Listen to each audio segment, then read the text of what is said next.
Muito boa noite a todos. Estamos aqui hoje para mais uma live organizada pelo Centro Universitário de Brusque, Unifeb, em parceria encampada aí pelo Laboratório de Cidadania e Direitos Humanos, do nosso honroso professor Ricardo Hoffmann, que está na coordenação. Quero agradecer a todos que estão presentes agora, assistindo a nossa live, que estão entrando.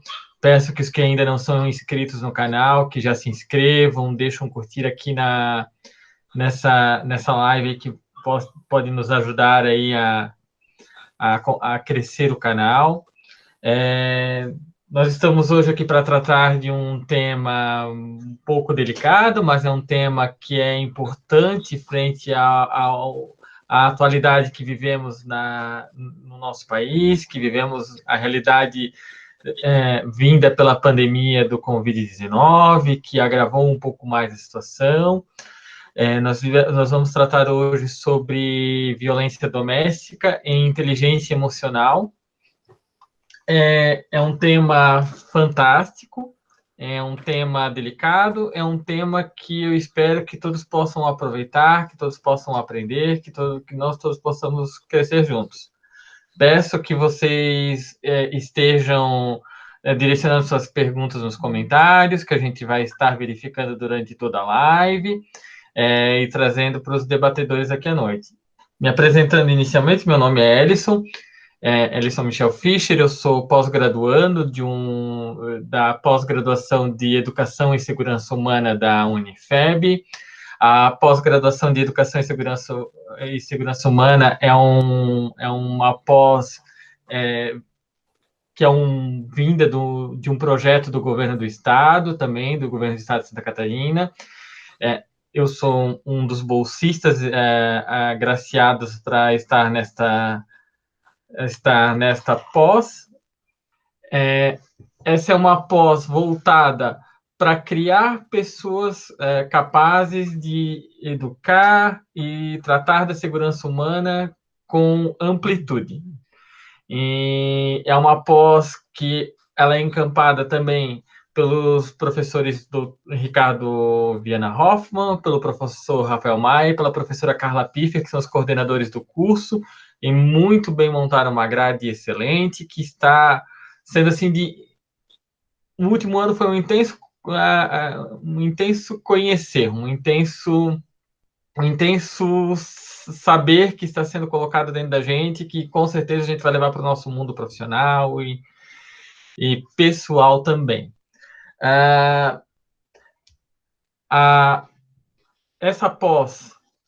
Dentro dessa pós foi que nasceu o projeto das lives que hoje estão sendo feitas aqui na Unifeb.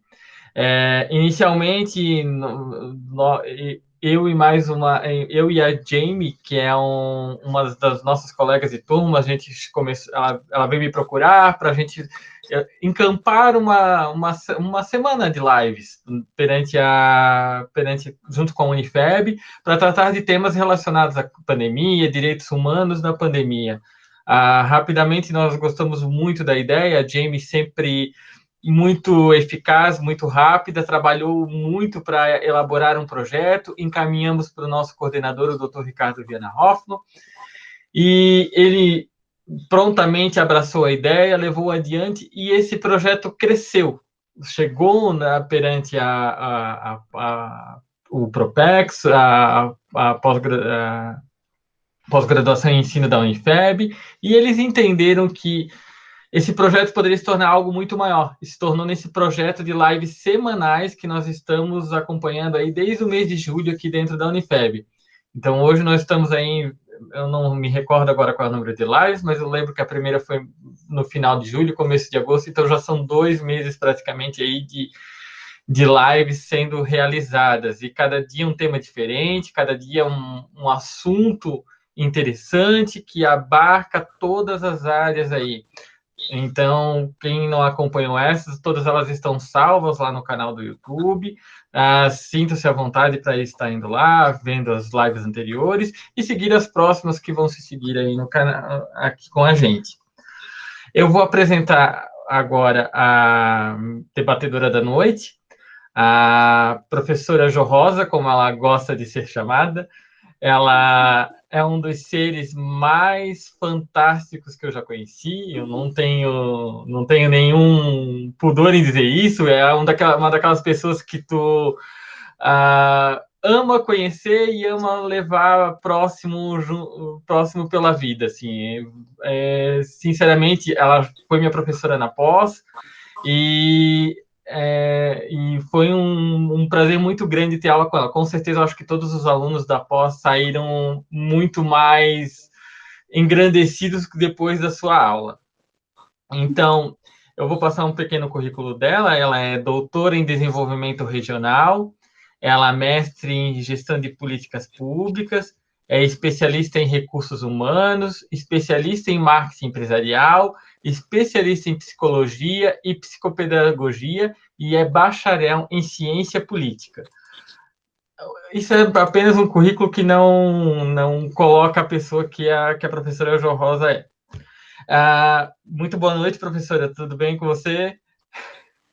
Olá, Elison, boa noite a todos que estão nos acompanhando, que estão nos prestigiando, né? E vão conhecer, tomar conhecimento de um assunto muito delicado, né? Que nós vamos trabalhar hoje. E para mim é um prazer, né? Agradeço o convite, o seu convite de uma maneira especial, né? E toda a oportunidade que o professor doutor Ricardo Hoffman dá para gente para trabalhar esses assuntos, né? Ele sempre pega a gente para trabalhar os assuntos mais delicados, né? Mas é um Sim, prazer caminhar com este homem também, um ser de luz. O professor Ricardo mora no meu coração, num lugar muito especial. sim. Então, vamos. Reforço agora o convite. Quem ainda não se inscreveu no canal pode estar se inscrevendo. Nós vamos iniciar os debates da noite. Como nós mencionamos anteriormente, nós vamos trabalhar sobre violência doméstica e inteligência emocional. Violência doméstica no nosso país é um assunto extremamente delicado e é um assunto extremamente importante, principalmente porque nós figuramos, infelizmente, num ranking que nos coloca como terceiro colocado nos países que mais matam, que mais violam direitos de mulheres. Nos perdemos aí para a Rússia e mais um país agora que eu não me recordo. Então, esse assunto é extremamente importante e precisa estar em pauta no nosso país, porque a gente tem que combater a violência doméstica e ela não pode continuar sendo perpetuada como um costume dentro de nosso país. A violência doméstica, para quem conhece um pouco da área, ela não é apenas a violência física, não é somente bater, não é somente agressão, mas ela envolve também a violação psicológica, a violação sexual, a violência patrimonial contra uma pessoa. E a violência doméstica, ela abrange tanto mulheres quanto as demais pessoas vulneráveis, idosos, crianças que estão dentro de suas casas. Nosso país é um dos países que mais tem problemas nesse sentido. Nós temos dados do Relógios da Violência, que é um relógio mantido pelo Instituto Maria da Penha, que nos traz dados relativos à violência doméstica, à violência contra a mulher no nosso país. E alguns desses dados que foram colhidos por volta de março, fevereiro deste ano, aponta que a cada 7,2 segundos uma mulher ela é violentada no mundo. A cada 1,4 segundo, uma mulher é vítima de assédio aqui no Brasil. E a cada 1,5 segundo, uma mulher é vítima de assédio na rua, através de alguma coisa, de alguma cantada indevida, de alguma questão que assedia ela. E a cada 6,9 segundos, uma mulher é vítima de perseguição. A cada 2 minutos, uma mulher é assassinada. Então, são dados impactantes, são dados extremamente relevantes e são dados que a gente precisa trabalhar. O Brasil hoje é o quinto país do mundo com a maior taxa de feminicídio. E o feminicídio inicia-se a maior parte dos casos dentro da violência doméstica. Hoje nós só perdemos aqui em nosso país para El Salvador, Colômbia, Guatemala e a Rússia, que são países que matam mais mulheres do que a gente. Somente no nosso estado, no ano passado, foram registrados 59 casos de feminicídio, e na nossa cidade, até agosto do ano passado, haviam sido registrados 362 casos de violência contra a mulher aqui na cidade de Brusque, especificamente.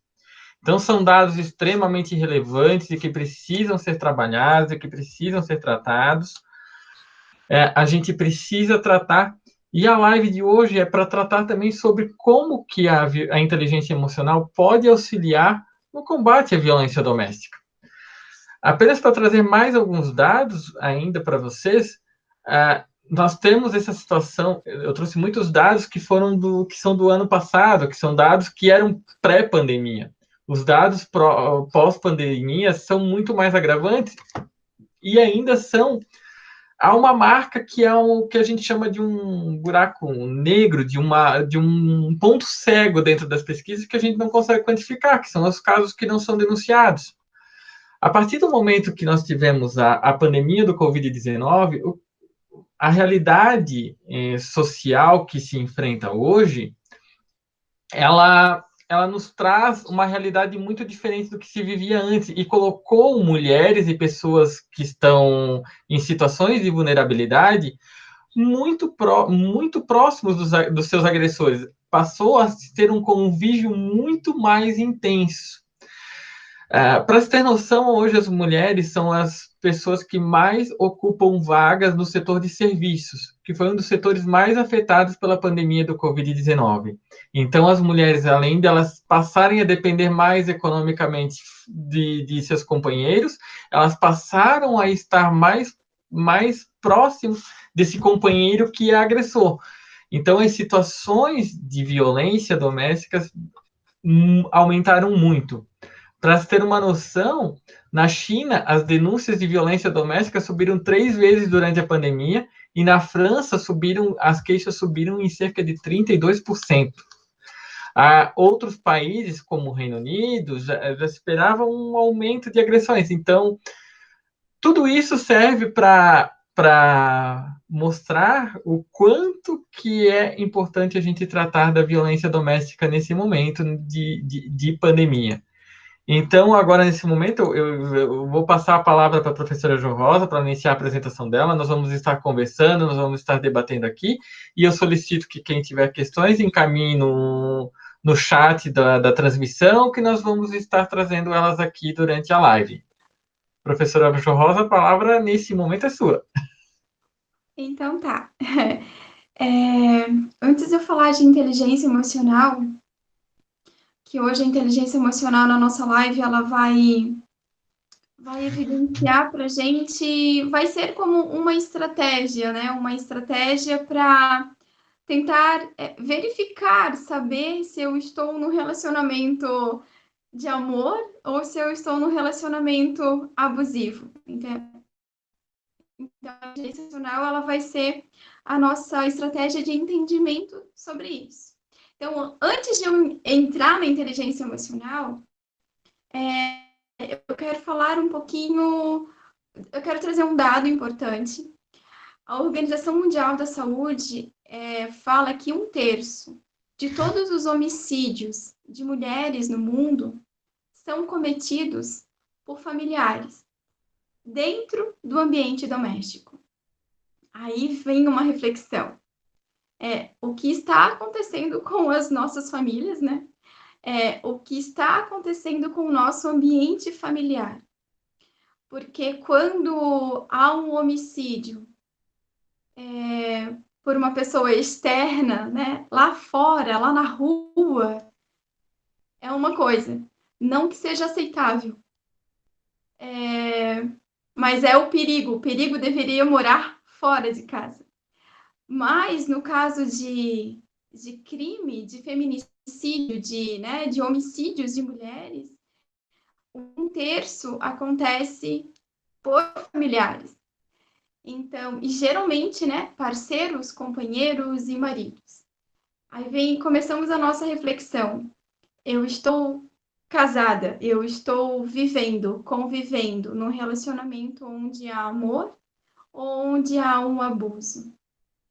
E esse ano, no dia 12 de junho, que nós comemoramos aqui no Brasil o Dia dos Namorados, houve uma campanha muito bonita circulando na internet, onde várias pessoas, várias mulheres, postavam frases evidenciando que o que elas ou estavam vivendo ou viveram nos últimos tempos era um relacionamento abusivo.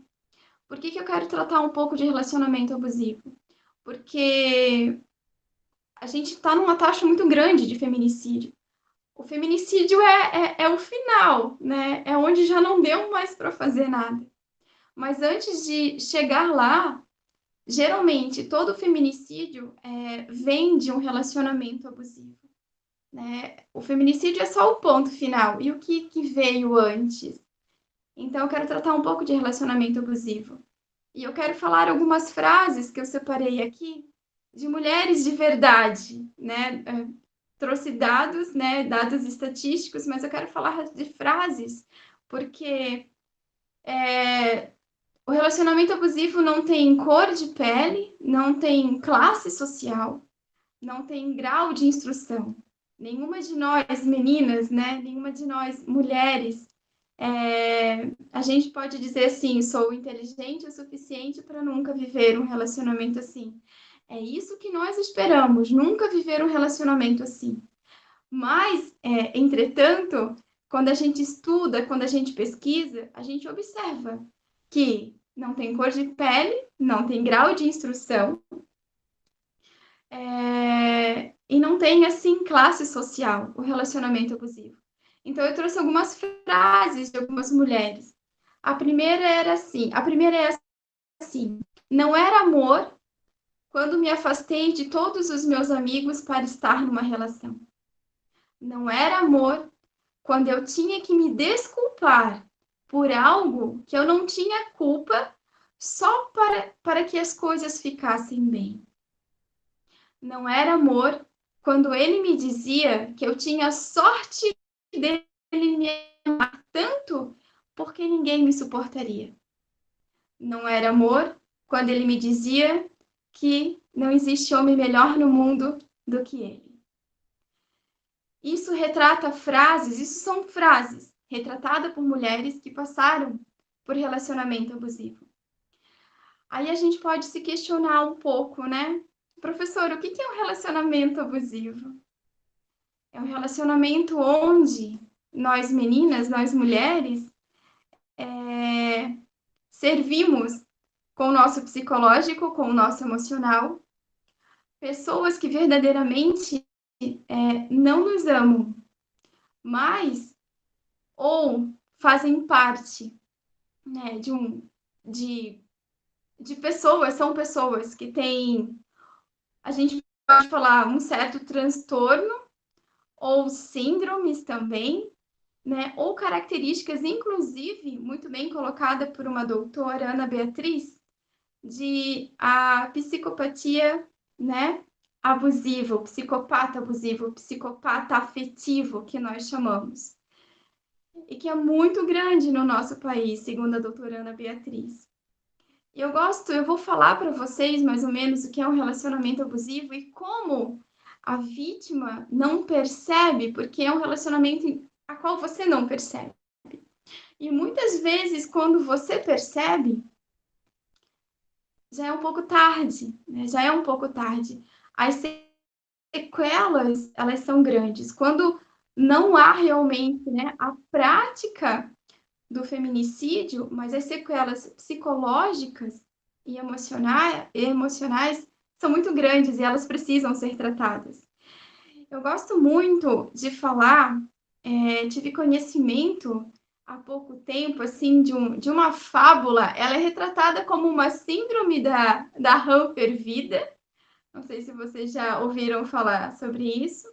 Uma amiga minha, compartilhou comigo esse texto, porque recentemente nós temos uma amiga em comum, eu e essa minha amiga, que está saindo, mais ou menos aí uns 7, 8 meses saindo de um relacionamento abusivo. Então, nós duas nos colocamos muito em prol dessa amiga para que ela se recupere logo. Então, tudo que vinha de texto, tudo que vinha de mensagem, tudo que a gente entendia um pouco mais, a gente compartilhava para poder ajudar. E um belo dia, essa minha amiga, a Débora, eu acredito que ela está assistindo, ela compartilhou comigo essa história, né, da síndrome da rã fervida, de um escritor francês, e que ele explica que o relacionamento abusivo é como uma rã que nós colocamos dentro de uma panela. E o que acontece com a rã? Isso é real, né? Isso é estudos dentro da física, da temperatura, da água. Quando você coloca a rã dentro de uma panela e começa a aquecer a rã, com todas as suas propriedades fisiológicas, ela vai se adaptando à temperatura da água. Então, esquentou um pouquinho, ela vai se adaptando, esquentou mais um pouquinho, ela vai se adaptando. Ela não salta, ela fica se adaptando. Ela é resiliente, uma palavrinha que eu tomo muito cuidado. Depois me lembra de falar sobre a resiliência, Ellison, por favor. E a rã vai se adaptando à temperatura da água. Quando a água entra em ebulição, e ela, então, a água está muito quente, entrou em ebulição, e a rã vai saltar, ela não consegue mais. Por quê? Porque ela gastou toda a energia dela se adaptando durante aqueles momentos naquela temperatura da água. Então, quando ela vai saltar, ela não tem mais força. E ali ela fica e morre. Diferente se a gente pegasse a água, já está fervendo, já está em ebulição, e se a gente jogasse a rã ali dentro, ninguém vai fazer isso, tá, gente? Não é uma experiência para fazer, a professora da causa animal, mas é assim que esse escritor e filósofo francês conseguiu ilustrar o relacionamento abusivo. Se a gente joga a rã já dentro da água em ebulição, ela salta. Mas se a gente esquenta gradativamente, ela vai se adaptando, e quando entra em ebulição e ela vai soltar, ela não consegue mais. Tá, professor, o que tem isso a ver com relacionamento abusivo? O relacionamento abusivo, ele é sutil, ele é delicado.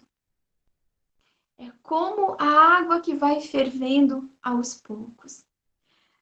O agressor, ele usa de estratégias. Um dia é a roupa que ele não gosta, outro dia é o batom que ele também não gosta mais, porque o agressor, ele não se mostra como um agressor.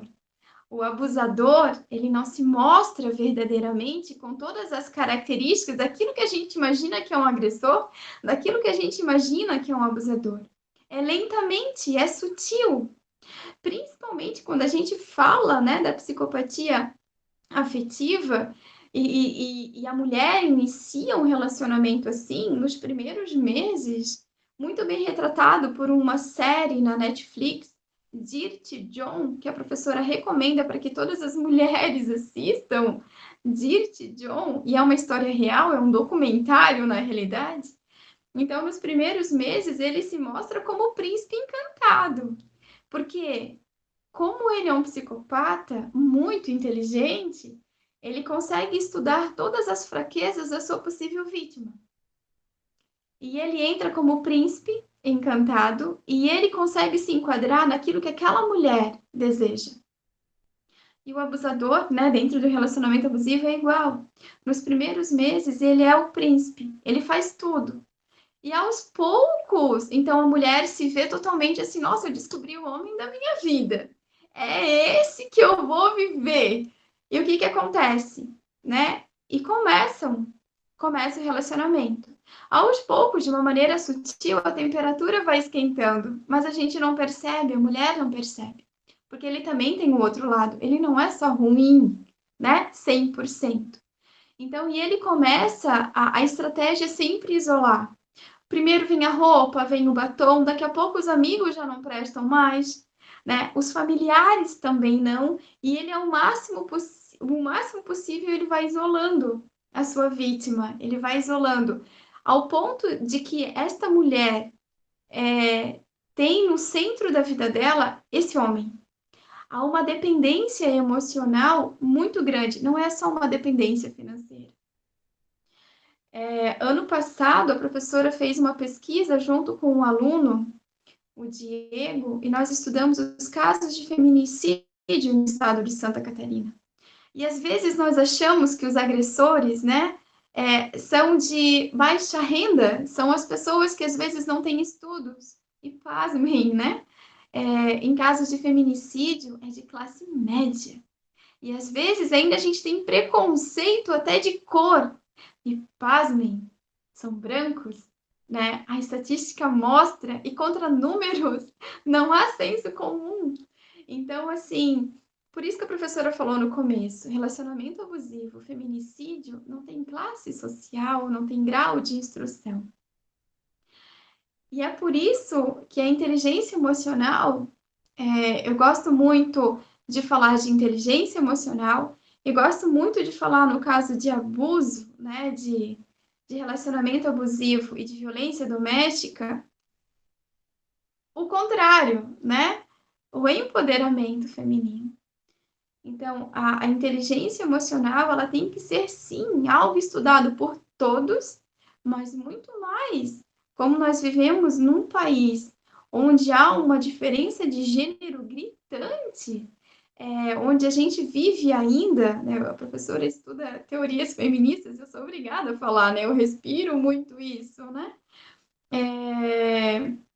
um patriarcado, né, muito grande, relações de poder entre gênero muito grande, onde ainda, por mais que as mulheres, né, segundo pesquisas, nós estudamos muito mais, nós nos formamos muito mais, e no mercado de trabalho, em termos de salário, em termos de conviver com homens, muitas de nós ainda passam por essa discriminação, né? Quando a gente chega no topo, a gente escuta muitas piadas. Como que você chegou no topo?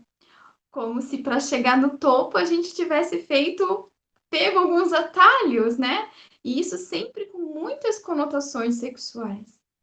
Então, a inteligência emocional, que é essa capacidade de compreender seus próprios sentimentos para compreender os sentimentos dos outros, a gente parte disso, ela tem um pilar, que é o terceiro pilar, que nós chamamos de automotivação, que aí une, né, a inteligência emocional para falar de violência doméstica, ela vem como salvar, como retirar, como acolher, como trabalhar, como resgatar essa mulher que passou por isso.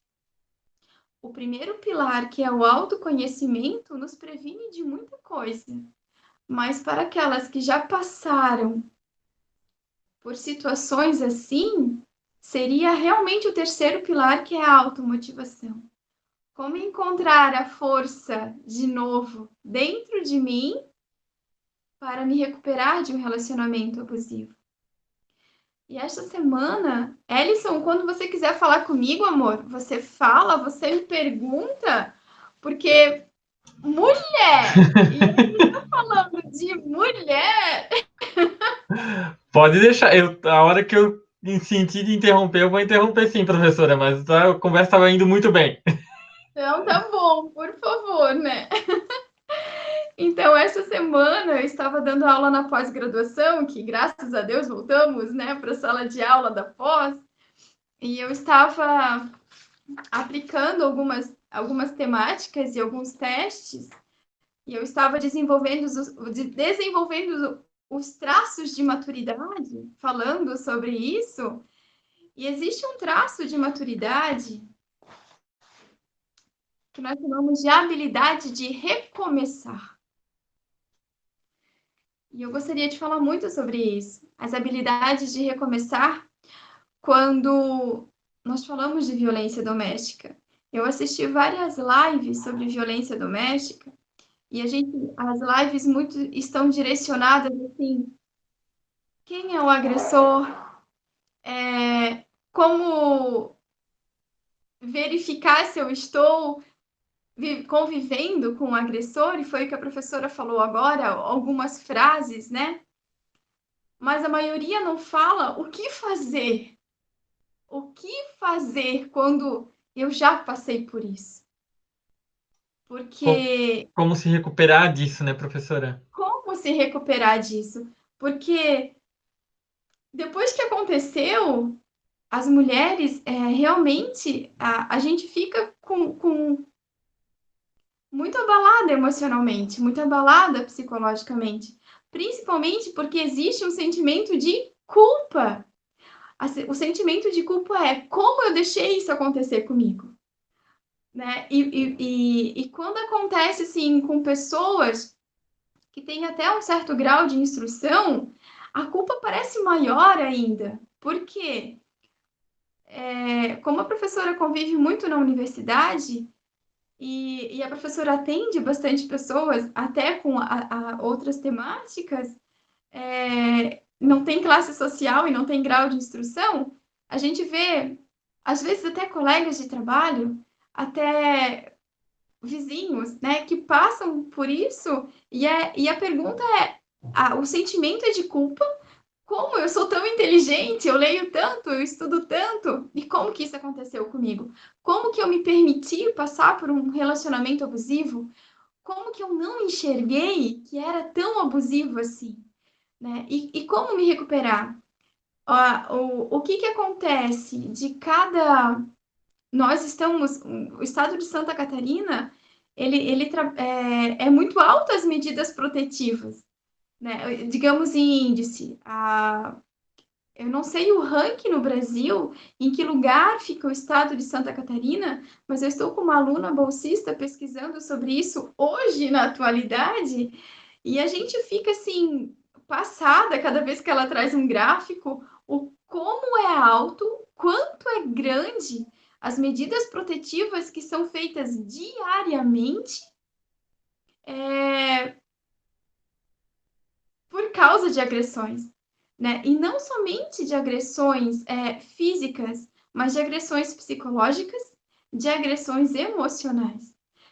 Aqui na minha cidade, eu acompanhei uma amiga minha, como eu falei, passando por isso recentemente. Então, primeiro foi feito um BO, depois o próprio estagiário de direito que atendeu essa minha amiga disse assim: solicita medida protetiva. E a gente saiu de uma sala e foi para a delegacia, e lá fomos atendidas por uma mulher, né, pela delegada, e ela realizou toda a medida protetiva, ela solicitou. Mas para ela solicitar essa medida, ela teve que preencher um questionário de umas 5 páginas. E eu fiquei muito feliz que hoje nós temos instrumentos, né, que isso tudo vai virar pesquisas, que isso tudo vira conscientização, um questionário gigante perguntando o seu companheiro, né, tinha arma em casa? O seu companheiro fazia uso de álcool? O seu companheiro usava alguma outra droga? E isso tudo está servindo assim para que várias mulheres realmente busquem abrigo. E dados comprovam que quando a mulher solicita a medida protetiva, o feminicídio cai. Por quê? Porque daí a prisão acontece, se ele chegar próximo, ele vai ser preso. Não precisa nem cometer algo, ele já vai ser preso. Então, muitos homens acabam ficando com medo e esquecem, né? Esquecem, ficam apavorados. Então, o fato de ir à delegacia, o fato de solicitar essa medida protetiva, é algo que a gente não tem que ter vergonha. E a maioria das mulheres não fazem por vergonha. Mas a vergonha, e uma coisa que eu quero explicar, a vergonha não é só da sociedade que essa mulher tem. Essa mulher, ela tem vergonha dela mesma. por meio do sentimento de culpa, de entender como que aconteceu com ela, ou como que ela se permitiu, né? Isso é gigante, é um abalo emocional muito grande. E eu vou dizer algo assim, muitas mulheres não conseguem fazer isso sozinha. Então, por isso a importância de, né, quem está nos ouvindo, isso vai ficar gravado. Às vezes você está passando, às vezes uma prima, uma sobrinha está passando, acompanha de perto e dá forças, porque essa mulher ela está tão abalada emocionalmente, psicologicamente, que ela não consegue ir sozinha. Ela precisa realmente de ajuda. E essa habilidade de recomeçar, Ellison, a gente tem que aprender a desenvolver. Isso é traço de maturidade. E nós, como estamos passando, nós que eu digo, né, essa mulher que está saindo de um relacionamento abusivo, ou que está passando, ela precisa assumir verdadeiramente. Nós chamamos isso de autorresponsabilidade. Tem uma frase que eu escrevi aqui que diz assim, ó: enquanto eu culpo os outros pelos meus atos, eu renuncio à minha capacidade de mudar. Uma coisa que eu quero deixar bem claro, assim, mesmo que nós meninas, né, que passamos por isso, a gente se sinta culpada, a gente se sente culpada, a culpa não é nossa, porque nós não somos as agressoras. A gente está do outro lado, né? Nós fomos agredidas. A gente só não conseguiu ver. Muitas vezes a gente não conseguiu ver simplesmente porque a gente sempre tinha esperança de que aquele relacionamento ia melhorar, de que um dia aquela pessoa que estava fazendo, né, a gente passar por aquilo ali, a gente estava acreditando, porque uma coisa e isso até dentro da psicologia existe 3 níveis, né, do relacionamento abusivo, e tem um nível que quando há uma agressão, seja física ou emocional, e ele percebe que a mulher está muito fraca, ele faz o caminho de volta. Ele vai lá e diz: amor, me perdoa. Eu jamais vou fazer isso de novo. E a estratégia, né? Estratégia é o 3º nível do relacionamento abusivo. E ela acredita. E nós meninas muitas vezes acreditamos. Só que aí é vivido um período de lua de mel, dentro da psicologia chamado de lua de mel, né? Ele pede perdão, aí acontece os carinhos, vive-se o período de lua de mel, que isso vai de 15 a 30 dias e daqui a pouco volta. Porque as pessoas não mudam dessa maneira. As pessoas elas só mudam quando elas sabem que elas têm que mudar, uma autoconsciência, né? Então, assim, dentro dessa habilidade de recomeçar, muitas de nós não conseguimos sozinha também. Uhum. E não se sinta inferior, né? Não se sinta inferior e não se sinta diminuída que você não consegue recomeçar sozinha.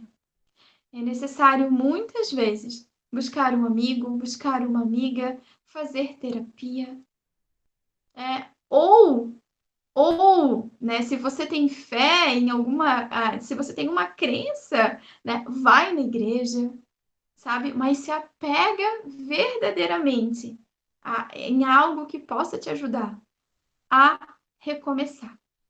Por que a gente não consegue muitas vezes sozinho? Porque a gente já vem durante muito tempo dentro daquela água da rã, né? Que tá fervendo, que tá esquentando, esquentando, e a gente tá perdendo força, tá perdendo força. Então, por mais que a gente sai, a gente já tá muito machucado, né? Já tem muita sequela. Então, é necessário, sim, né? Pedir ajuda. E sem vergonha alguma, né? É bem ao contrário. É necessário muita coragem para pedir ajuda, né? Quem pede ajuda está sendo corajoso para sair dessa situação. Ellison, pode falar, amor, porque senão só eu falo. Professora, aproveitando o gancho, já que a professora voltou aqui a falar do caso da Han e essa questão, seria interessante se a gente diferenciasse o que é a resiliência para o público que está nos assistindo, porque eu tenho um conceito de resiliência, que a resiliência é a capacidade do indivíduo de ele não de se adaptar ao meio que está sugando a vida dele, mas como a capacidade do indivíduo de usar uma situação adversa para ele melhorar a si mesmo. Não é o que se percebe nessa situação. Então, o que seria a resiliência realmente e como que é uma mulher que foi vítima de um relacionamento abusivo pode se aproveitar da resiliência ou adquirir resiliência para aproveitar, não digo aproveitar, mas tentar extrair algo bom daquela situação que de bom não tem nada, né? Sim, sim. Eu tomo muito cuidado com a palavra resiliência, sabe, Ellison? Porque os palestrantes da área motivacional, como a professora é palestrante, como a professora dá treinamento também, de uns 3, 4 anos para cá, a palavra do momento é resiliência e empatia. Resiliência e empatia. Tudo tem limite, né? Tudo tem limite. Inclusive a empatia, inclusive a resiliência, né? A resiliência ela é colocada sim, né, como a capacidade de superar os obstáculos sem perder a sua essência, como também a capacidade de adaptação ao meio. Peraí, né? Aí é que mora o perigo. Se adaptar ao meio, sim, é necessário, né? Quando a gente sai de uma empresa, vai para outra empresa, quando nós estamos na faculdade, se adaptar a cada professor, né, de cada dia, se adaptar às matérias. Então,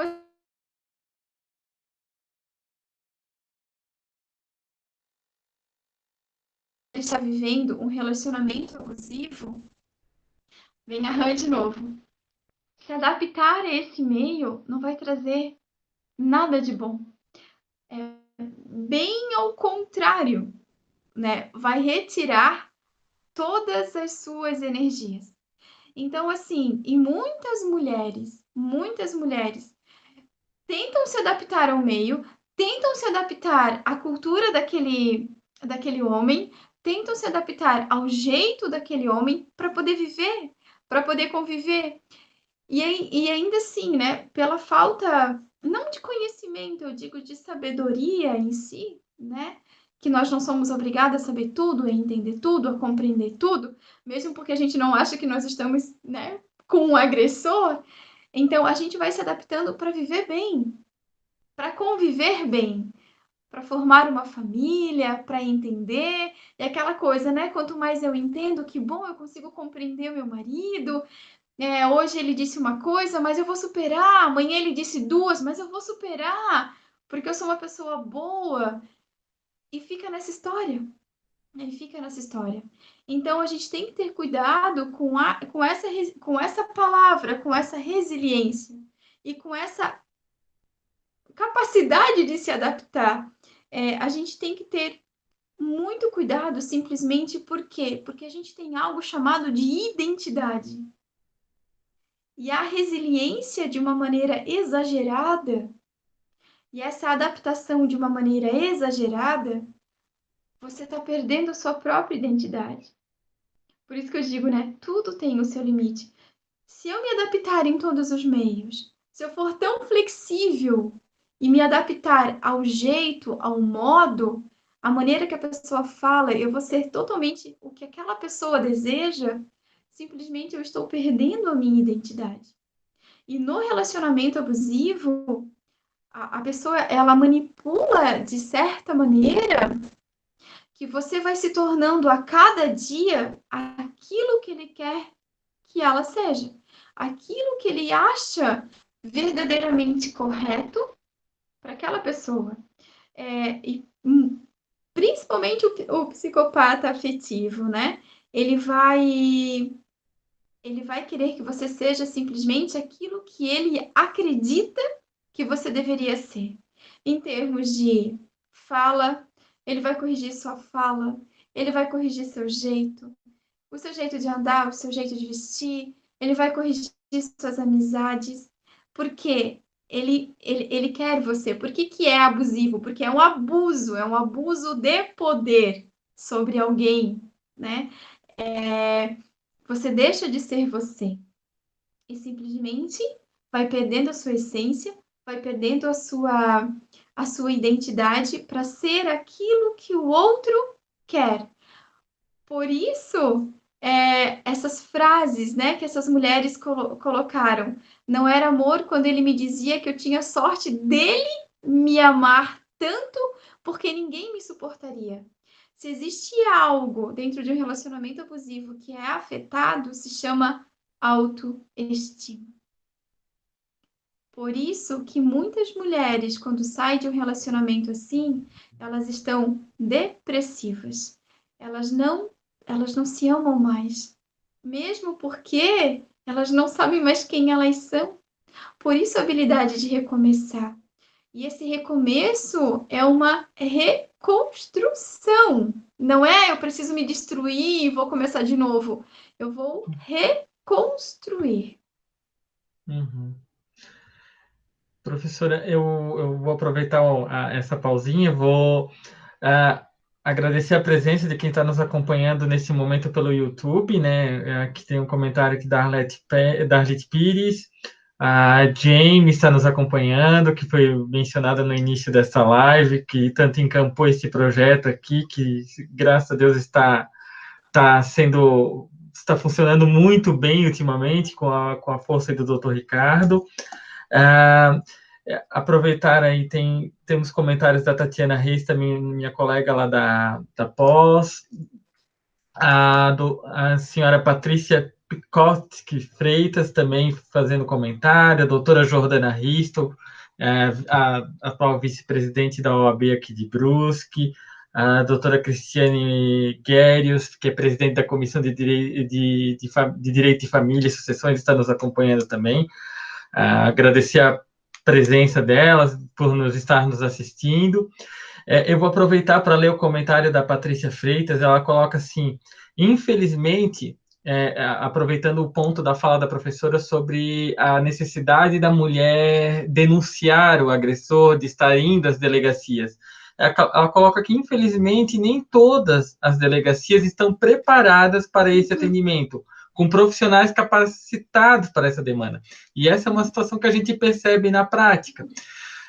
Por mais que exista uma delegacia especializada para mulher, uma DPCAM, essa delegacia muitas vezes ela não funciona no horário 24 horas. Então, essa mulher muitas vezes ela sofreu uma agressão e ela vai cair justamente num plantão judicial, onde essas pessoas elas estão preparadas para atender o urgente, atender as dores da sociedade, mas muitas vezes elas não estão preparadas para atender especificamente uma vítima de violência doméstica.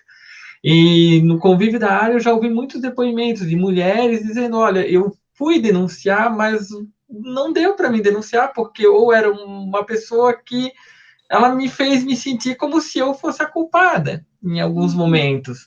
Então, também a importância do preparo das pessoas que estão atendendo essas vítimas, para que elas se sintam confortáveis de estarem falando, porque ela está numa situação fragilizada. E nessa situação fragilizada, ela precisa do apoio naquele momento para que ela consiga falar uma coisa que muitas vezes está presa dentro dela. Eu não sei se a professora concorda com isso, gostaria que a professora comentasse um pouco sobre isso também. Sim. Lembra que eu falei para você que eu acompanhei recentemente uma amiga minha, né? Isso foi no mês de maio. Então, assim, primeiro que houve um processo de convencer que era necessário ela ir denunciar. Porque ela estava sofrendo ameaças, um terrorismo psicológico via WhatsApp, né? Daí quando bloqueei o WhatsApp, daí ia para o Facebook, assim, sempre dava um jeito de conversar. Então, o que aconteceu? Quando nós chegamos lá, veio um homem atender a gente.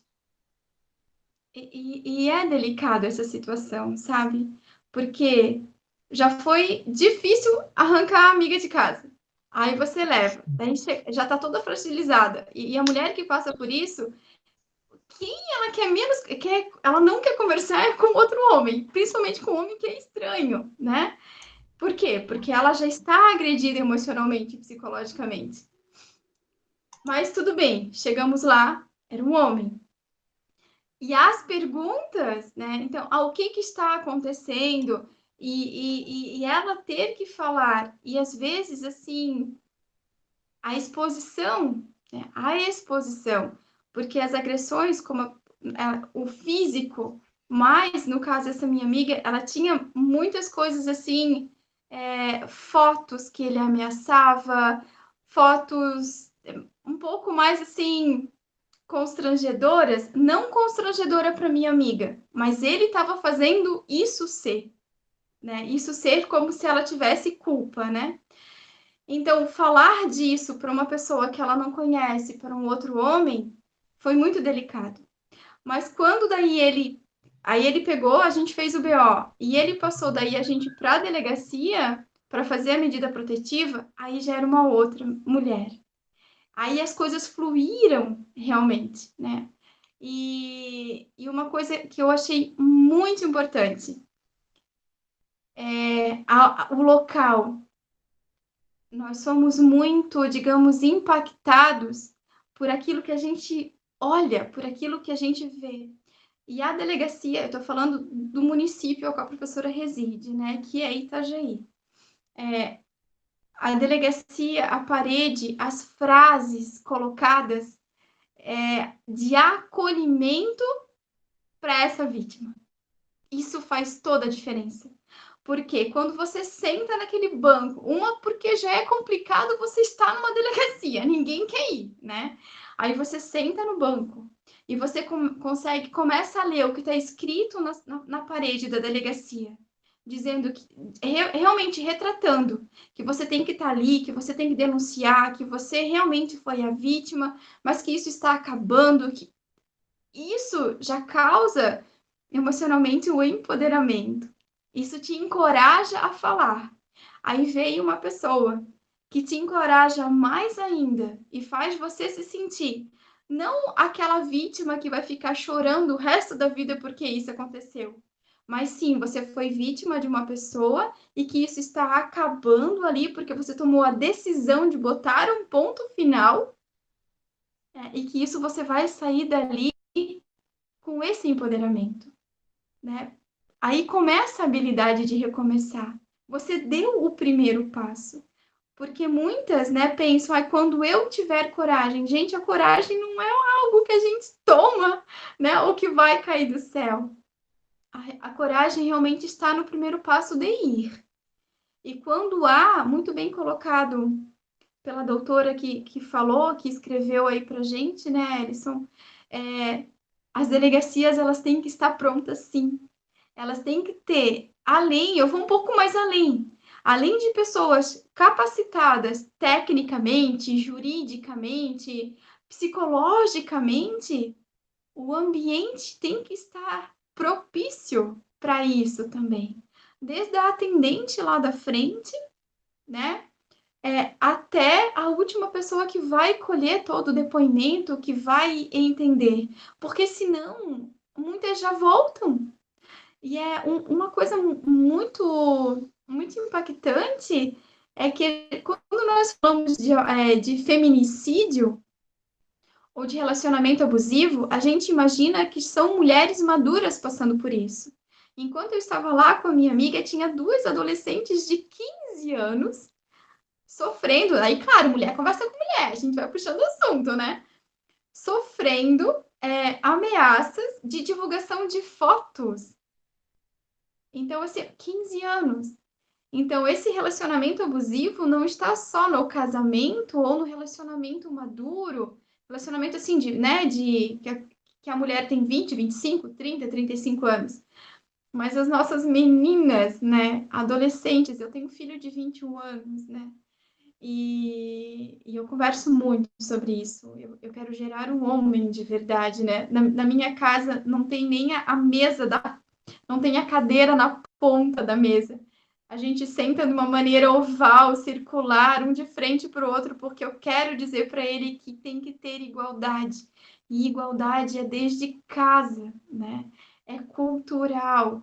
E infelizmente nós temos no Brasil essas diferenças porque a gente vem de um regime patriarcal, né? Muito grande, né? As relações de poder entre os gêneros, a mulher se torna, na visão de muitos homens, né, a propriedade, né, a posse. Então, quando ela rompe esse relacionamento e ele não quer, né, porque está ficando sem aquilo que era dele, propriedade dele, essa é a maior explicação, né, diante de pesquisas para o feminicídio acontecer, quando o homem não aceita o término do relacionamento. Porque, por que ele não aceita? Simplesmente pela visão de propriedade, né? De posse. Não sei se eu te respondi, Ellison. Perfeitamente, professora, perfeitamente.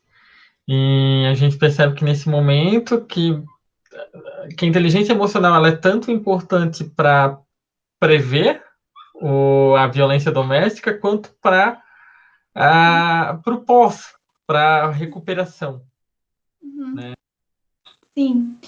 E, Ellison, eu percebo assim, ó, a inteligência emocional é algo que a gente fala muito nas universidades, em treinamento de empresa. Muito mais importante do que a inteligência emocional é a educação dos nossos filhos. A educação, sabe,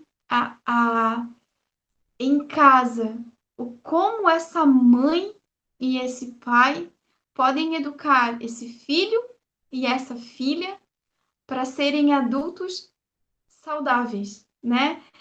Psicologicamente saudáveis, emocionalmente saudáveis. Então, nós adultos aqui, nós já somos uma herança cultural e educacional. Só que estamos aí com essa alta taxa, né? Com esse alto índice de feminicídio a nível Brasil e a nível mundo. Agora, não somente a inteligência emocional, mas como combater isso? Agora é a gente cuidar dos nossos filhos, dos nossos netos, das nossas crianças. E como nós estamos falando também por meio de uma pós-graduação de educação e segurança humana, a educação, eu sou educadora, né? Sou professora, sou educadora. A educação é em casa, sim, mas a gente sabe o poder da escola. A gente sabe o poder que os professores, né, professores e professoras têm em, em educar, em transformar vidas. Então, assim, ó, não é que eu estou passando toda a responsabilidade para a escola.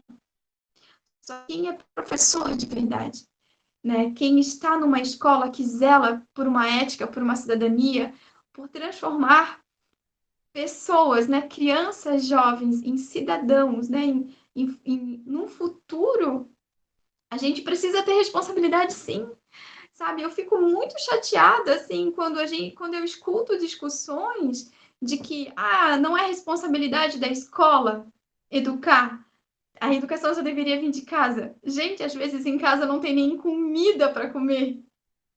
Às vezes em casa, eu faço trabalho na favela desde 2008. Às vezes em casa, essa criança não tem comida, não tem pai, o pai está preso.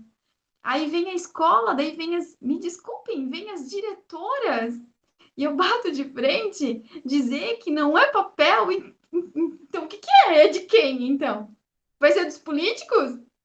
Aí nós estamos realmente comprometidos, né? Então, assim, é papel de pai e mãe, sim, só que a gente tem que lidar com um Brasil em que as nossas crianças muitas vezes são educadas pelo videogame, são educadas pela televisão, às vezes nem educadas são, e é papel da escola, sim, educar, é papel da escola, sim, transformar vidas. Senão, para que existe escola? Para ensinar o ABC? A fazer conta matemática? Não, né? Então, assim, Escola está na linha de frente. Desculpa, acelerou a cientista política que existe dentro de mim, né? A escola ela é feita para estar na linha de frente de transformação de sociedade.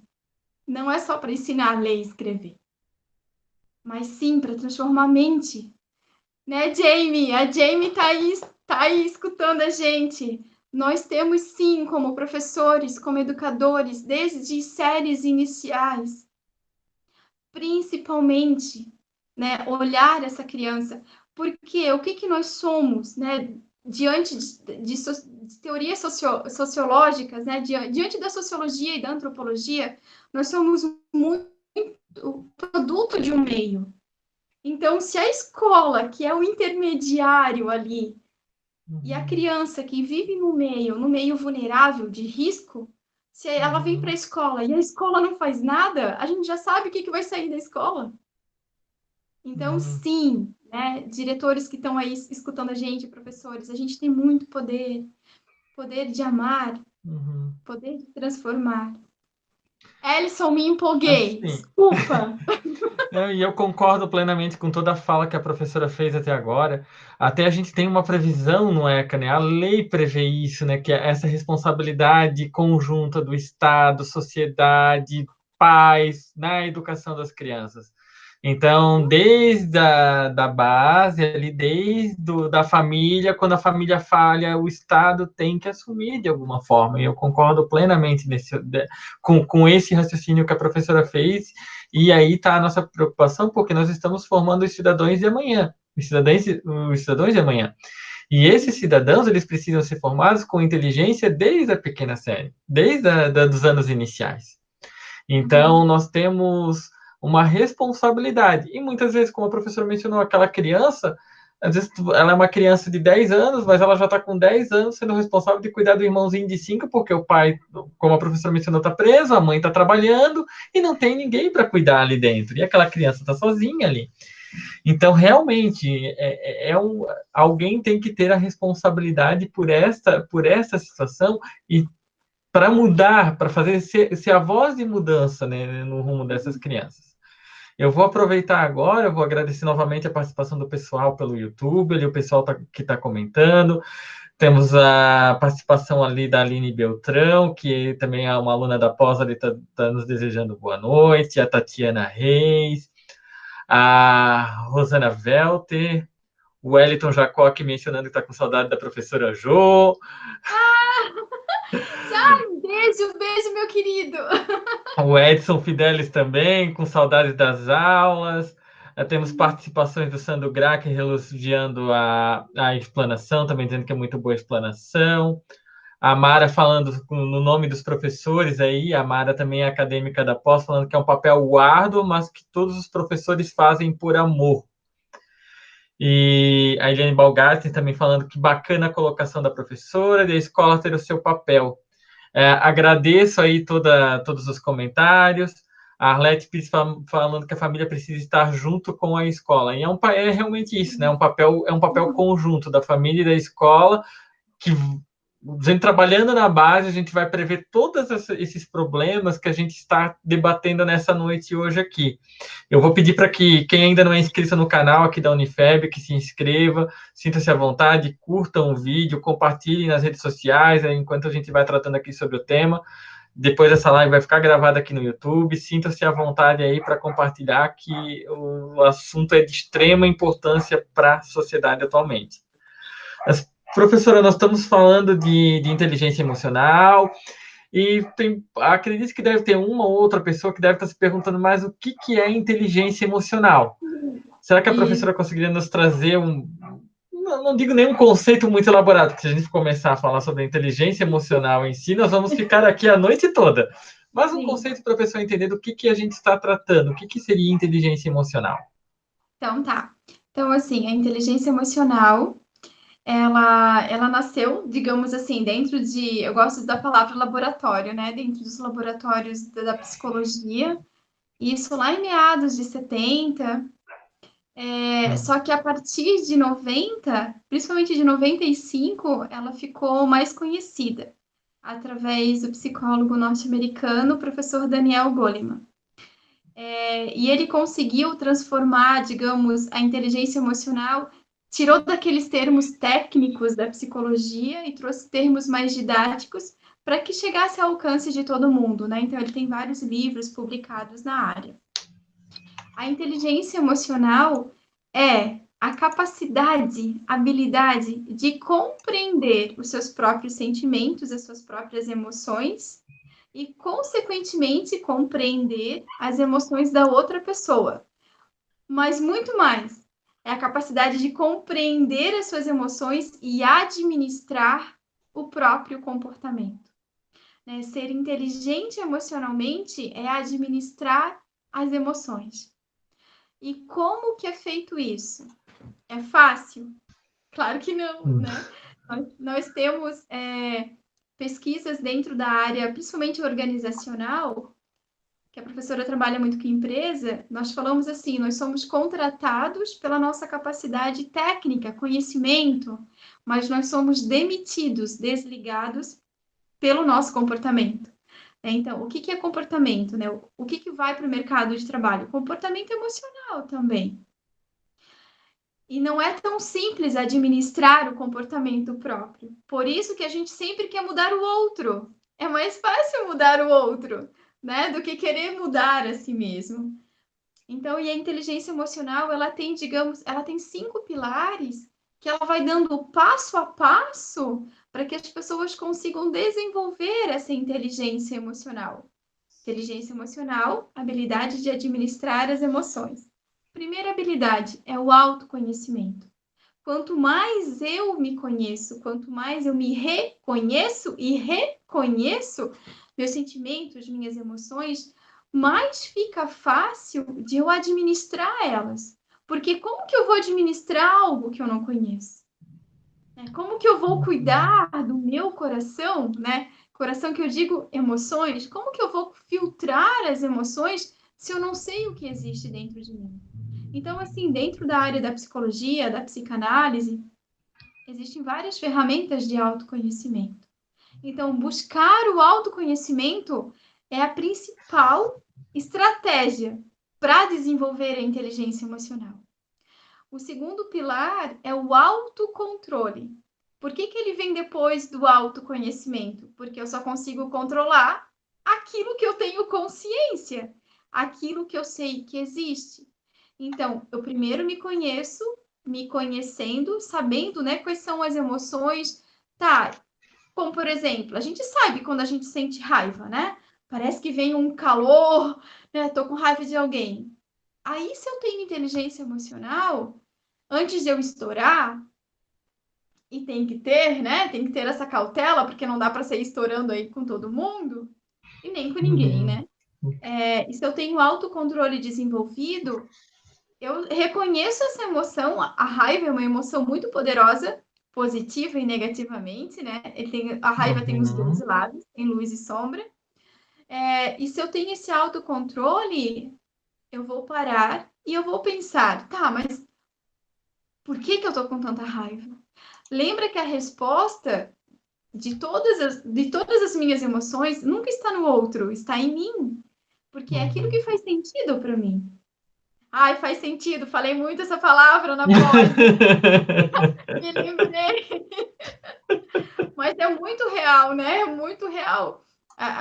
Nós somos diferentes, nós somos pessoas totalmente diferentes e complexas, complexas, sim. Então, quanto mais eu me conheço, mais eu consigo me autocontrolar. E o terceiro pilar, então, autoconhecimento, autocontrole, automotivação. A automotivação, quando a gente une aí, né, com a parte de relacionamento abusivo, violência doméstica, ela seria a estratégia da mulher. Automotivação, capacidade de motivar a si mesmo. Existe uma diferença entre motivação, a pessoa motivada e a pessoa automotivada. A pessoa motivada, ela sempre precisa de um fator externo. É como uma roda d'água. A água cai nessa roda e a roda gira. Pessoa motivada é isso. Precisa de um fator externo para poder prosseguir. A automotivada, ela olha para dentro dela, ela encontra dentro dela os motivos para ela prosseguir. Quando eu falo de automotivação, eu gosto muito de falar da logoterapia. A logoterapia, ela é, se eu não me engano, a segunda ou terceira escola vienense de psicologia, e ela é uma ciência, digamos assim, não é uma ciência, é um ramo da psicologia, que nasceu nos campos de concentração, com o Dr. Viktor Frankl. E o que a logoterapia fala, né? O que o Dr. Viktor entendeu? Ele passou muito tempo nos campos de concentração durante a Segunda Guerra Mundial. Eu gosto de estudar a Segunda Guerra, eu gosto de estudar o Holocausto em si, por causa de ancestralidade, né? Por causa de gerações passadas. E o que acontece? Então, ele era um médico, psiquiatra, que foi para os campos de concentração. E lá ele percebeu, ele fez pesquisas, né? Ele passou por todas as dificuldades que todos os refugiados lá naquele campo estavam passando, mas como ele era cientista, ele também passou a observar, né? O cientista, ele é um observador nato. E o que acontece? Quando ele saiu dali, ele fundou a logoterapia, que é a ciência que estuda a linha da psicologia que estuda o sentido da vida. E o que ele observou? Ele observou que as pessoas que tinham um porquê sair dali enfrentavam qualquer como. Aí ele tem uma frase muito bonita no livro dele. O livro dele se chama Em Busca de um Sentido. Ele diz assim: quem tem um porquê enfrenta qualquer como. Então eu digo para essa mulher, né? Se automotive. Tá, professora, como que eu vou me automotivar? Olha para dentro de si. Olha para dentro de si, né? E encontre os porquês. Você quer sair desse relacionamento, você quer prosseguir, você quer melhorar. Olhe para dentro de si, né? Você tem pai, tem mãe, tem filho, tem tem emprego, tem uma vida para viver, né? Então, quem tem um porquê, existem vários porquês, né? O meu porquê é diferente do porquê de uma outra mulher, mas tem, né? Tem, com certeza. Quem tem um porquê enfrenta qualquer como. Então, esse terceiro pilar da automotivação vem aí sim para dizer para a mulher: dá para prosseguir. É só olhar para dentro de si. O quarto pilar, que é a empatia, né? Que é a habilidade de se colocar no lugar do outro, reconhecer uma emoção enquanto ela ocorre. E o quinto pilar da inteligência emocional, que são os relacionamentos, né? A capacidade de desenvolver relacionamentos. Então, isso é inteligência emocional de uma maneira bem resumida, né? 5 pilares: autoconhecimento, autocontrole, automotivação, empatia e práticas sociais. As 3 primeiras é a autogestão. Só eu posso me conhecer por mim mesmo, só eu posso controlar as minhas emoções e só eu posso motivar a mim mesmo. Autogestão. As outras duas, empatia e práticas sociais, se eu já estou muito bem nessas 3, as outras 2 últimas vai fluir de dentro de mim. Eu respondi, Ellison. Sim, sim. E, muito perfeitamente, professora. E acho que aproveitando o tema, né, eu estava fazendo uma reflexão, então, se a gente for olhar para dentro de pessoas que estão num relacionamento abusivo, nós temos um agressor que é muito provável que ele esteja que ele não tenha uma inteligência emocional desenvolvida nenhuma, e uma pessoa que pode ter entrado com uma certa inteligência emocional dentro do relacionamento, mas que ela se viu destruída por aquela pessoa que não tem a inteligência emocional. Pelo menos esse é o link que eu estou fazendo nesse momento. Aquela pessoa que não tem a habilidade de se autogerir, de se conhecer, de saber como ela é consigo mesmo, ela tem uma necessidade de se autoafirmar em que ela acaba sugando a energia de uma pessoa que talvez até tinha um certo conhecimento, mas que na necessidade de agradar e de achar que está dentro de um relacionamento perfeito, ela acaba se colocando e se doando cada vez mais, e até um ponto que ela não tem mais o que doar, ela não consegue mais sair dentro daquele tempo. E aí a gente volta lá naquela questão da Han ali. E aí a pessoa, quando ela está saindo de um relacionamento abusivo, então ela tem um trabalho de reconstrução, um trabalho de recuperar aquela inteligência emocional, de para entender a completude de si mesmo e para voltar a ser pelo menos o mínimo do que era antes ou algo parecido. Eu acho que Sim, esse seria ela vai voltar a ser o máximo, sabe? Sim. Ela com certeza, nós sempre seremos aquilo que a gente se propõe a ser, sabe, Ellison? Uhum. A professora conhece, assim, a gente acaba conhecendo muitas mulheres, muitas amigas, né? Às vezes são desconhecidas e no trabalhar dessa conjuntura toda de violência doméstica, a gente acaba virando amigas, a gente acolhe, né? Então, assim, saem mulheres maravilhas, no bom sentido, sabe? Uhum. E passou por tanta coisa, superou tanta coisa, Sim. que ela sabe que ela é capaz. Isso que é importante. Ela sabe que ela é capaz de reconstruir e construir aquilo que ela quiser. E o Uhum. importante é saber, né? O importante é ter a consciência que esta mulher está no relacionamento abusivo. Isso ela precisa. Por isso, assim, aquele ditado assim, briga de marido e mulher não se mete a colher. Eu odeio esse ditado, se mete a colher, sim, Sim. né? Sim. Se Sim. você tem uma amiga, pelo amor de Deus, claro, tu não precisa bater na porta dela, ou bate, né? Eu já chamei polícia, eu já fiz um monte de coisa por causa de amiga, né? Principalmente Uhum. em prédio. Se mete sim, sabe? Porque, meu Deus, isso é humanidade. É humanidade. Né? Uhum. Chama a tua amiga, abre os olhos, por mais que ela, não é nada disso. Fale. Porque uma hora ela vai perceber. Uma hora a frase que tu falou, o vídeo que tu mandou, ou a série que tu mandou ela assistir, ela vai se dar conta. Ela vai Uhum. se dar conta que o que ela está vivendo não é amor.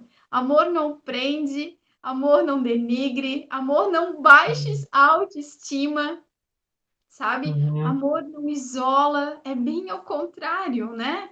Amor é uma doação, amor é um afeto, é um carinho, é um bem-querer, né? Uhum. Relacionamento abusivo é um abuso, como o próprio nome diz, né? É uma manipulação, é um jogo. E eu recomendo, assim, ó, assistam. Na Netflix, garota propaganda da Netflix, não é isso, né? Uma série chamada Dirty John, que é o John sujo, que é uma série baseada em fatos reais.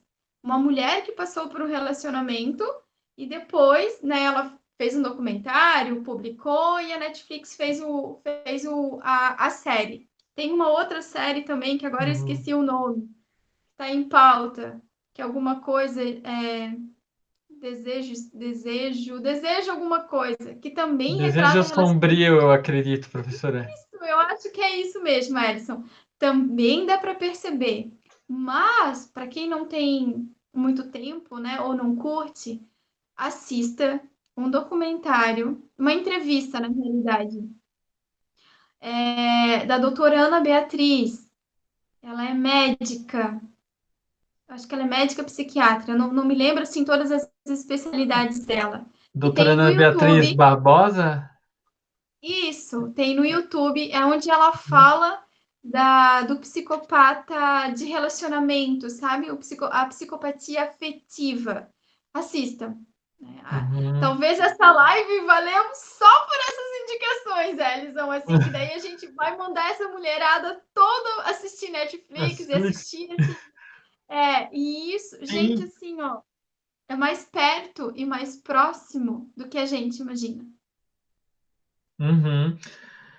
Professora, eu vou aproveitar aqui o questionamento da Arlete Pires. Ela tá perguntando se o homem pode sofrer violência doméstica também, e se nesse contexto, como que se ele se utiliza também da inteligência emocional para isso ou não, como é que funciona isso? Pois então, é bem pertinente essa pergunta, porque essa semana na pós-graduação nós estávamos conversando sobre isso, que eu falei, gente, olha só, a professora vai participar de uma live e tal, e uma das minhas alunas relatou, eu nunca tinha escutado, sabe? Porque assim, ó, a grande maioria realmente é o relacionamento abusivo, né? O agressor, o homem.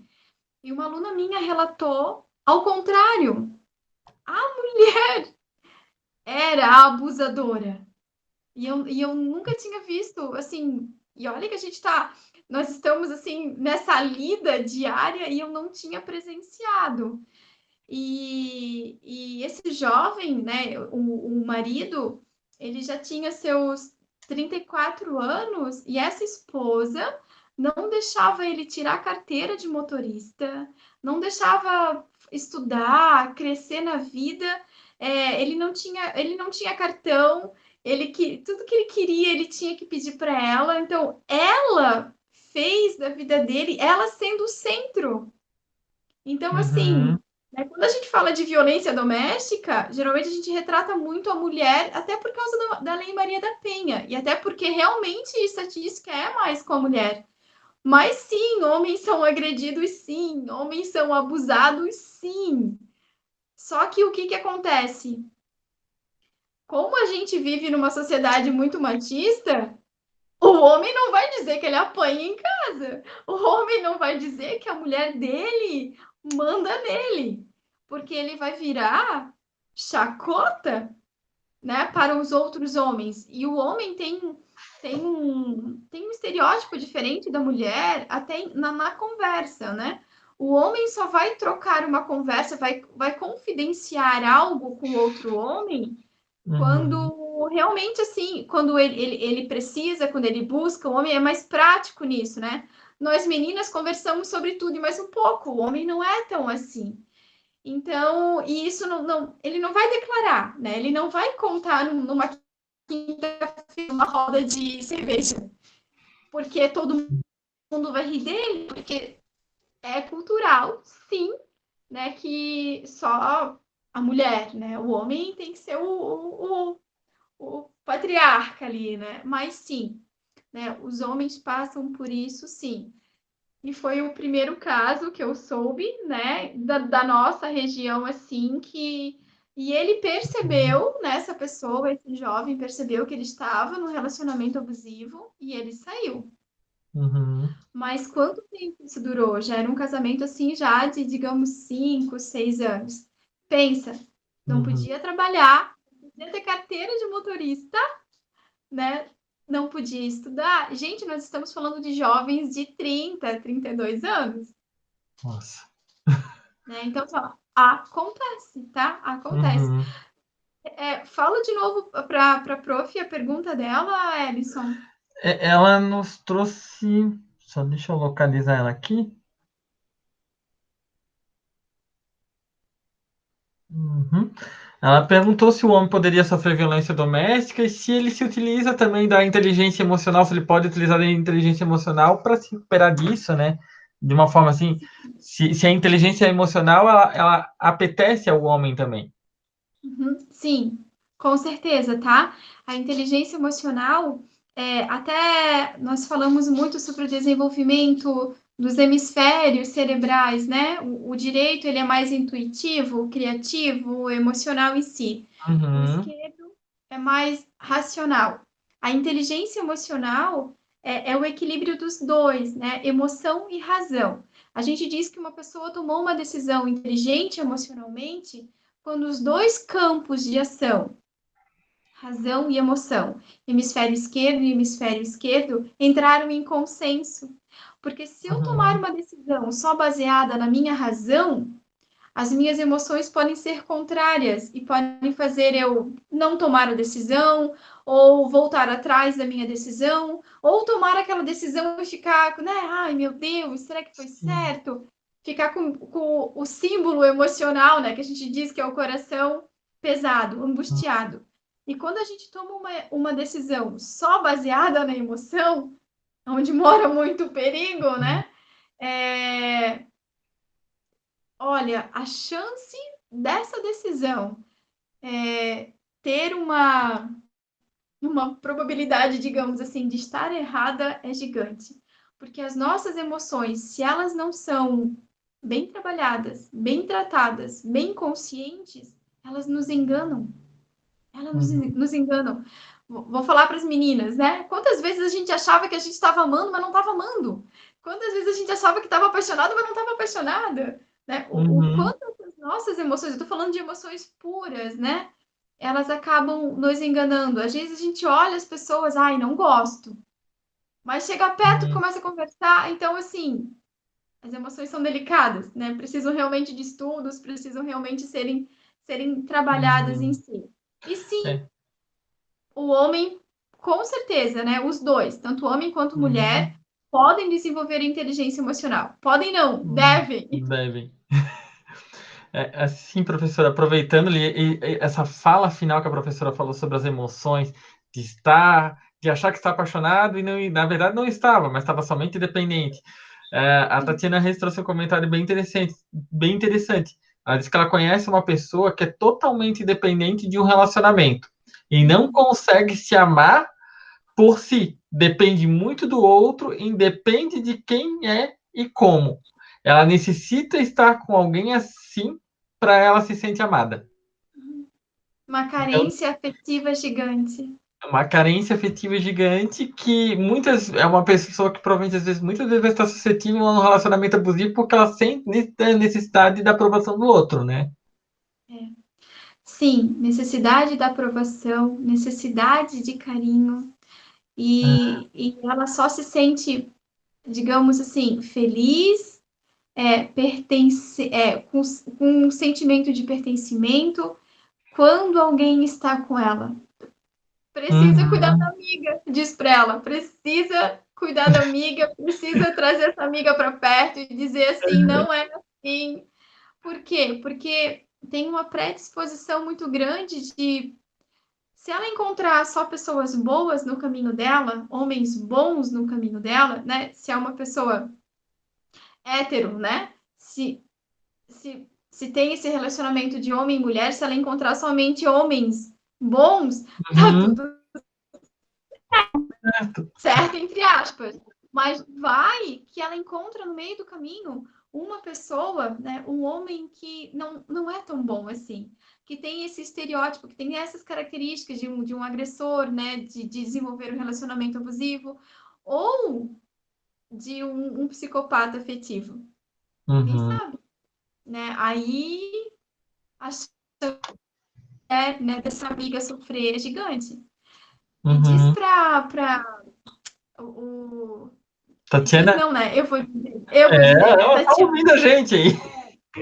Tatiana, traz a amiga para perto, sabe? Ajuda, principalmente assim, de uma maneira mais educativa, né? De conversar.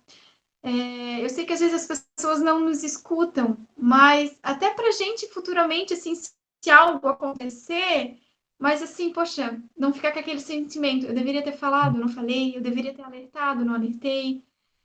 Faz em conta-gotas, olha, tô te achando tão triste, né? Baixa estima. Será que não é bom você procurar ajuda, procurar um psicólogo? Aí ela, se ela colocar o pé, né, numa clínica de psicologia, várias outras coisas. Eu sempre gosto dessa brincadeira, né? Você vai no psicólogo com um problema, você volta com três, mas tá tudo bem. É que tem tanta coisa da gente que a gente não sabe. A gente Sim, já sai de lá com bastante coisa para resolver. vai começando a desenterrar, né? Quero ver quando a gente vai no psicanalista. Aí pronto, que a gente vai até para a infância, tá tudo certo. Professora, até para complementar, o assunto, a Jamie fez um comentário no seguinte sentido: e será que é realmente amor? Acredito que para amar o outro, necessitamos primeiramente amar a nós mesmos. Excelente. Com certeza, Jamie. Concordo com você. Ninguém dá aquilo que não tem. Então, se eu tenho um amor próprio, eu sei o que é amor. Aí eu vou amar.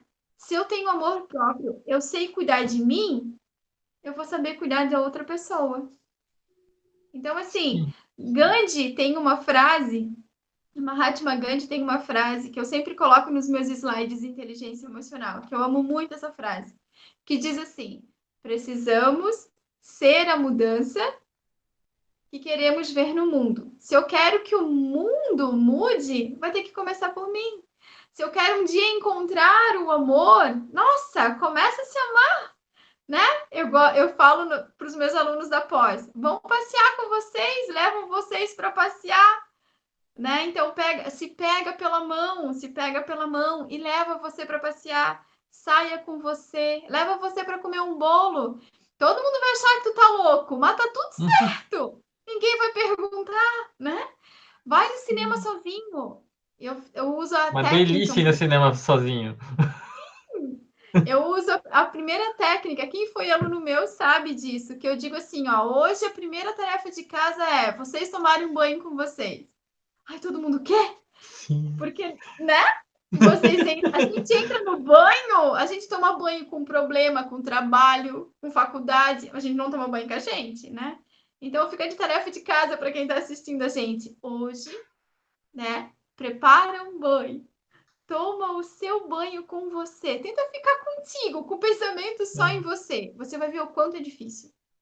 O Detalhe, quanto eu já é cumpri difícil. essa tarefa. Sim, verdade. Mas a Jamie tá certa, é isso mesmo, Jamie. Tudo começa pela Uhum, gente, sabe? Né? O se olhar no espelho, né? Se olhe no espelho, converse com você, né? uhum. É melhorar essa autoestima. E eu vou dizer algo assim, não precisa de. Às vezes não precisa, às vezes não, né? Não precisa de tantos apetrechos que a gente encontra por aí. É só olhar para a nossa essência. Quando a pessoa se propõe a se amar, quando a pessoa se propõe a aumentar essa autoestima, os demais sentimentos, as demais emoções, elas começam a vir. Mas se você tem uma amiga que precisa de um empurrão, né? Eu já precisei de vários empurrões na vida.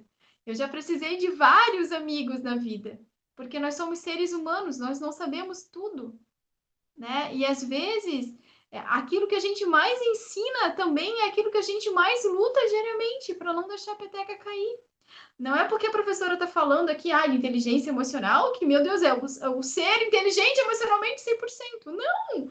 Né? Tem um coração que bate, um coração que chora, um coração. Tudo. Gente, nós somos iguais, né? Nós somos iguais. E eu agradeço muito. Eu sou uma pessoa que acredita em Deus, né? Então, assim, eu agradeço muito a Deus pelos amigos que eu tenho, né? Pela família, pela Uhum. pouca família, que nós somos muito pequenininho em família, que eu tenho. Que sempre quando escorrega na maionese, né? Bate com a cara lá no fundo, sempre tem um amigo, uma amiga que tá ali do lado. Principalmente, né, falando aqui, com certeza a Débora tá assistindo, ela tem sido uma amigona na minha vida.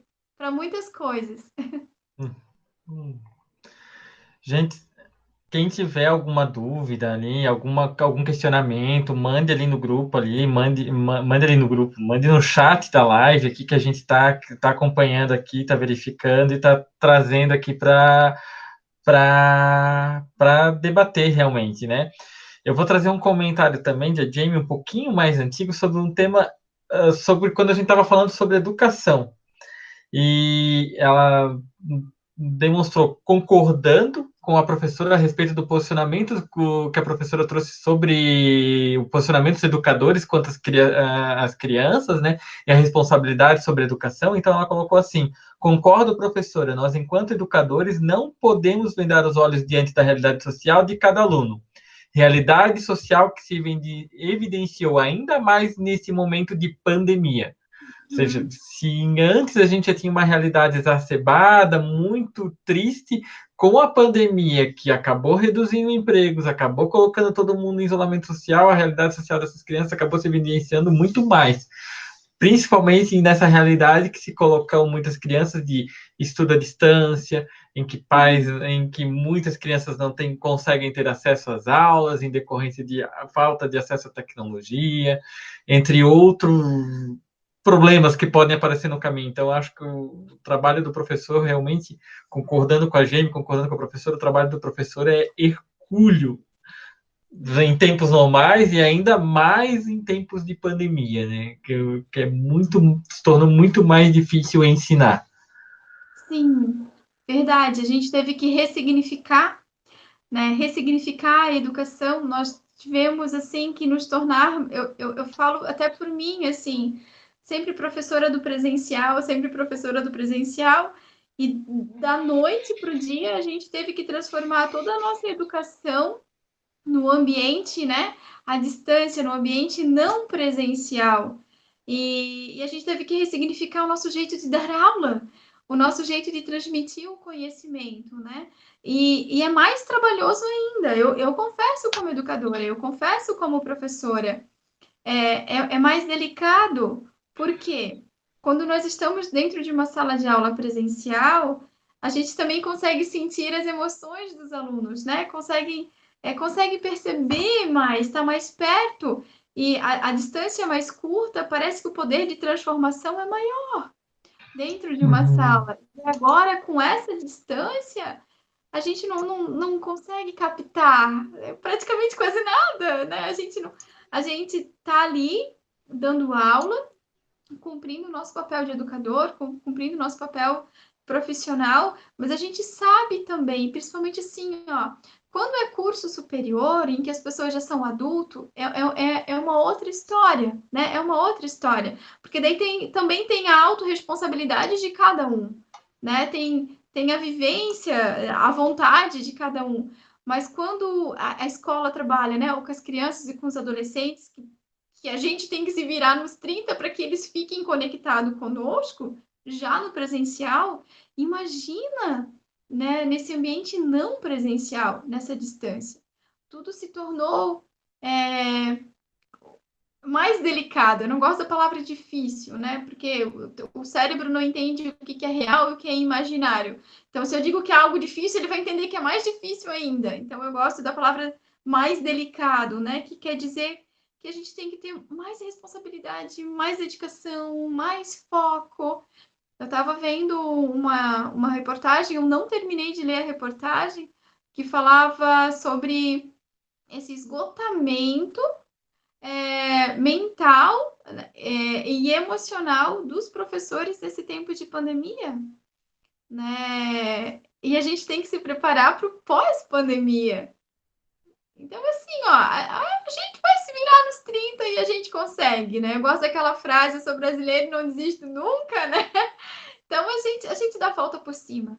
A gente dá a volta por cima. A professora gosta de viajar, eu gosto de conhecer culturas diferentes da nossa, e sou apaixonada pelo Oriente Médio. E eu posso dizer assim, né? Nós somos um povo muito forte. Nós somos um povo com muita garra de vencer, sabe? Simplesmente porque a gente veio de muito, muito de baixo, né? Eu não gosto da palavra colonização, porque já tinha quem tinha colonizado essa terra, né? Daí a gente entra na questão indígena, né, Alisson? E muito menos de povoamento, porque quando a gente fala de povoamento já estava povoado também, né? Exatamente. O que sobra? Então, quando o europeu chegou aqui, né? Sim. Então, o nosso sistema ele foi muito de exploração. Nós nascemos como povo, a nossa história como povo brasileiro nasceu num berço muito triste, de muita desonra, de matar, né, quem estava, e aquele que a gente trouxe também, né, os escravos. Então, eu gosto muito de estudar, né, transcendência, geração, né, a parte geracional da história em si. Então, nós nascemos com muita luta, por isso que a gente consegue se virar muito, sabe? Então, a gente vai Sim, dar volta por cima. com certeza, com certeza. Aparentemente não surgiram mais novas perguntas, professora. Nós já estamos aí em 1h40 de live já, e o papo, se a gente deixar, vai fluir aí, eu acho que para bastante tempo aí durante a noite, porque é um assunto, tem muita coisa para ser tratada, tem muita coisa para ser debatida sobre o assunto. Então, nesse momento, eu convido a professora a fazer algumas considerações finais, a fazer um fechamento sobre o assunto, para a gente sair se encaminhando aí, eu acho que para o final da live já. Acho que foi uma noite enriquecedora, tanto para mim, quanto para todos que estão assistindo e para aqueles que vão assistir posteriormente, porque a sua live vai ficar gravada, vai ser extremamente útil para quem estiver assistindo. Sim, então, as considerações finais, né? Então, assim, primeiro, agradecer toda a oportunidade do nosso Laboratório de Direitos Humanos, da pós-graduação em Educação e Segurança Humana também, a oportunidade, o convite, o seu convite, Ellison. Temos bastante trabalho pela frente, né? Sim, Agradecer ao professor Ricardo, que é um ser humano belíssimo, assim, como eu falei no começo, né? Gosto muito dele, assim, ele nos inspira muito. E eu gosto de direitos humanos, né? Eu gosto de gente. E a parte do direito, assim, que, tipo, resgata muito, assim, eu gosto muito de direitos humanos. Então, é sempre um prazer estar com vocês. O recado final é, tanto para homens quanto para as meninas, né, para as mulheres, perceber, cuidar bastante. Quanto mais tempo você observa, melhor vai ser a sua conclusão. Não tenham pressa de nada e fiquem atentas, porque se não, eu espero que nunca seja com você, mas pode ser com uma amiga, pode ser com uma sobrinha, pode ser com a irmã. Então, adquiram esse conhecimento, essa consciência, e alertem, né? E ajudem. Eu acho que a humanidade é olhar o outro, né? É olhar o próximo. Humanidade é uma palavra tão grande, né? Mas com um significado assim grande e profundo também. Humanidade é estender esse olhar para o outro. Não pode ficar só em palestras, em sala de aula, tem que ter a prática, né? A prática do ser humano. Então ajude, meta a colher, sim! E homens, né? Eu sei quem está nos assistindo, com certeza, só o fato de estar assistindo já tem essa consciência, essa intelectualidade, esse ser humano belíssimo aí dentro. Mas ensinem outros homens, né? Ensinem os colegas, né? Os futuros filhos a tratar, a amar, ser uhum. humano de uma maneira geral, né? É isso. E obrigada por tudo. Obrigada por estarem conosco até esse momento, né? 1h40 já de live. É isso, né? Deus do É, céu. professora, obrigado por ter aceito o convite, né, por estar fazendo essa live aí comigo, mediando, para a gente estar tendo essa conversa aqui sobre esse assunto que eu considero extremamente importante, a professora também. A professora sabe que eu também tenho uma história aí com direitos humanos, aí, então a gente tá junto nessa causa, trabalhando com pessoas para que melhor, para a gente tentar construir uma sociedade melhor e para que a gente construa também seres humanos melhores, né? Uhum. Sim.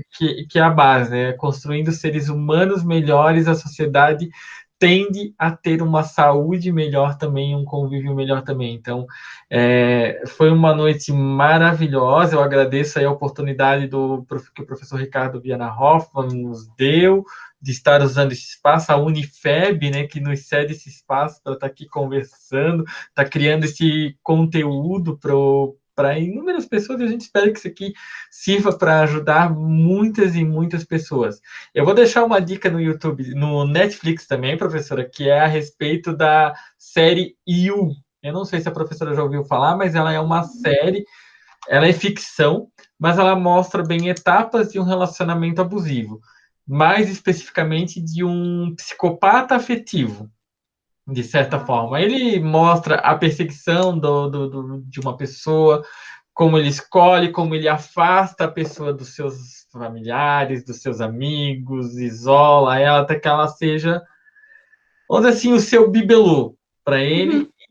A série mostra consequências um pouco mais graves, né? Porque eu acho que o personagem ali ele tende a ser um pouco mais do que um psicopata afetivo, mas é uma série também muito interessante sobre o tema e que no seu lançamento ela levantou muito esse debate também sobre relacionamento abusivo e sobre essa questão em si também.